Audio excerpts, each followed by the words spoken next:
Hey, today an Arrowhead developer has been responding to a bunch of questions on the Helldivers 2 Discord. He gives hints about a mech update, talks about personal and community progression. He responded to a question about stealth nerfs, and there's much more we'll be going over. We're going to be talking about that and so much more in this video. If you'd like to support the channel, please hit the like button below at any point, subscribe, and turn on notifications.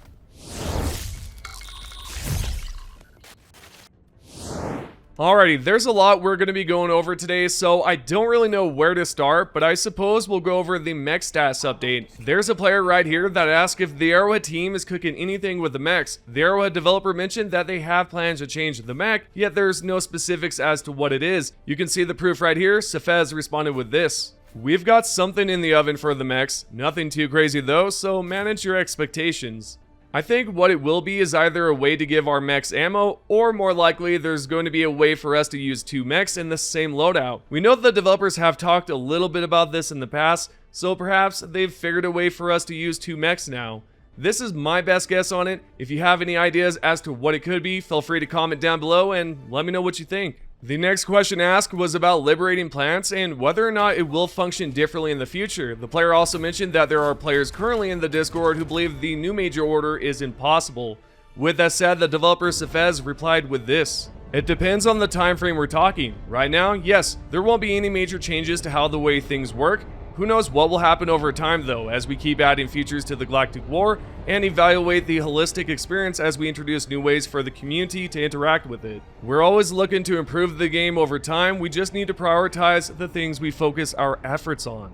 So it seems that they have to figure out what they're doing, and that might be why we haven't seen a Galactic War Map update in quite a while. Although back when Twinbeer was a community manager, he mentioned that there's going to be an update in the near future that will change the way the Galactic War Map works in terms of visual and information, along with another feature he couldn't tell us about. Moving along, there's a third question here that's worth bringing up, since I know a lot of you on this channel have been asking whether or not they test anything out when it comes down to new features and all that good stuff. Well, this player here wanted to know the same exact thing, and the developer wrote back and said, because game development is extremely difficult, and we're only human developers. We want to push new content out to you as fast as humanly possible, but the things we're working on take time to get right, and we won't always be able to properly balance things right the first time around, especially when we have so many interacting systems.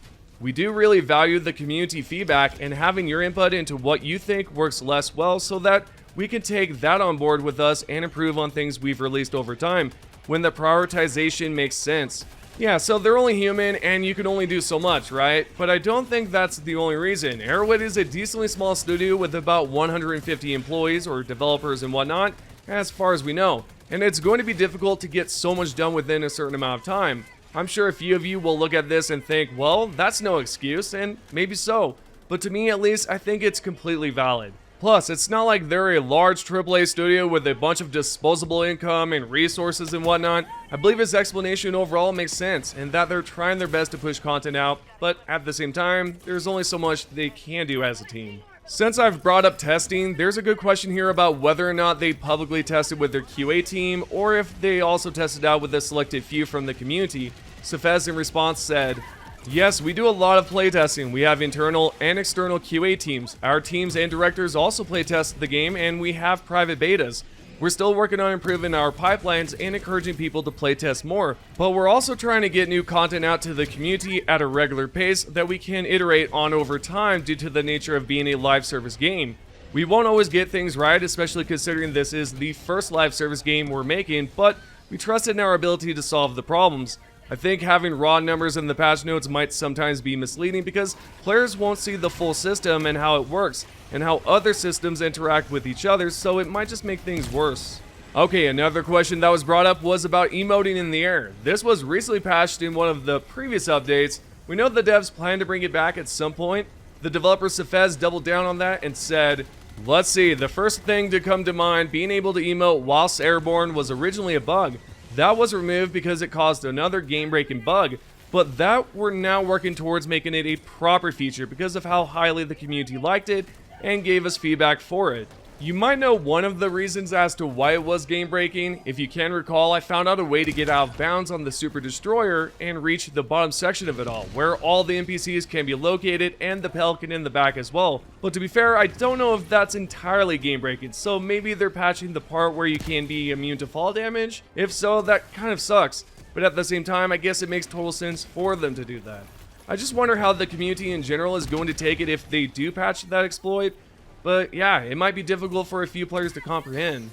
Speaking of difficulty, the developer answered a question about it. A player told the dev that whenever they plan to add a new difficulty, will there be more spawns, density, or threats? Safez essentially said that they have to work within their limits. We can see right here, he wrote, "We do want the game to be extremely difficult on the higher combat ratings. We're trying to find ways to work within our technical limitations to make that possible, while still making it a fun and intense experience, without breaking any of our design philosophies. And it is something we want to focus on whenever we release higher difficulties. I wouldn't mind it one bit if they increased the spawn rates, yet at the same time, can they?" He brought up how there's technical limits, and I believe I've seen a comment about a different Arrowhead team member that mentioned the same thing, something about technical issues in the past, yet I can't recall who it was. Anyway, if they plan to do it, I'm assuming they'll have to figure out a way to get the spawn systems to work just right so that we don't experience either a crash or performance issues. That's my best guess as to why there's these technical limitations. Now let's talk about nerfs. We've seen a lot of stealth nerfs in the last few months that were not brought up within the patch notes. For example, the recent booster nerf that I talked about in a previous video, that was stealth nerfed. So a member on the Helldivers 2 Discord basically asked if they can stop with the hidden nerfs. Safez saw this question and wrote, "We rely on our developers to add their player-facing patch notes anytime they push something they fixed, and sometimes people forget to include those. We have so many changes going into each patch that it is easy to miss some of them, and add to that complexity, the time turns around for localization to all different countries we support, and any late additions make it very hard to properly amend things. We do try to be as thorough as possible."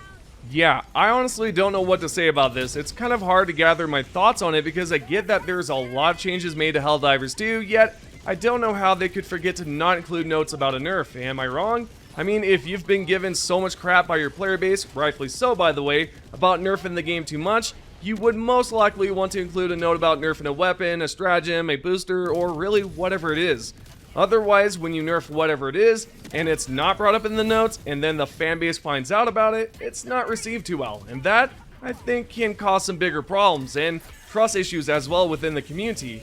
On a lighter note, the developer Safez replied to a player and told that member that he's currently looking into a personal and community progression system. The answer can be seen right here, and he said, "I'm currently looking into personal progression systems and community progression systems, something more meaningful long-term aspirational goals for players to strive towards. And in what format that'll come in is still not decided on. And I know we're discussing different formats of a roadmap we can share that doesn't completely spoil things.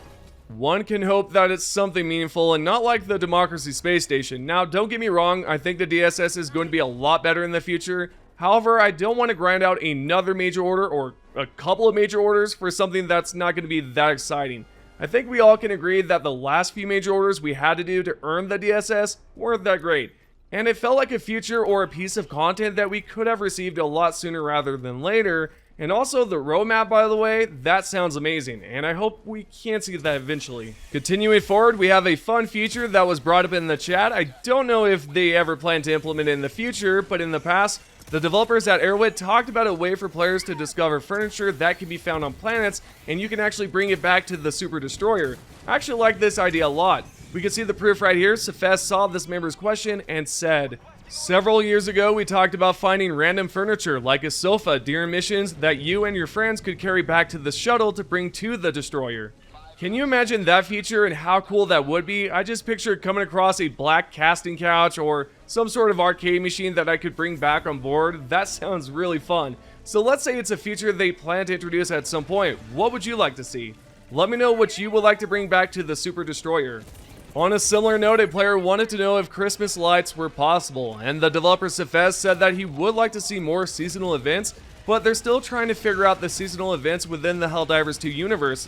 His response can be seen here, and he replied back with this right here. "I'll be frank, we would love to do more seasonal events, but we're still only establishing different in-universe holidays that Super Earth is celebrating. and our focus has mostly been on the core game right now. Now this I like. I like how they're just trying to figure out different seasonal events that are completely unique to the Helldivers 2 universe, rather than implementing a Christmas event or a Halloween themed event. Basically how Liberty Day is a seasonal event that's unique to HD2.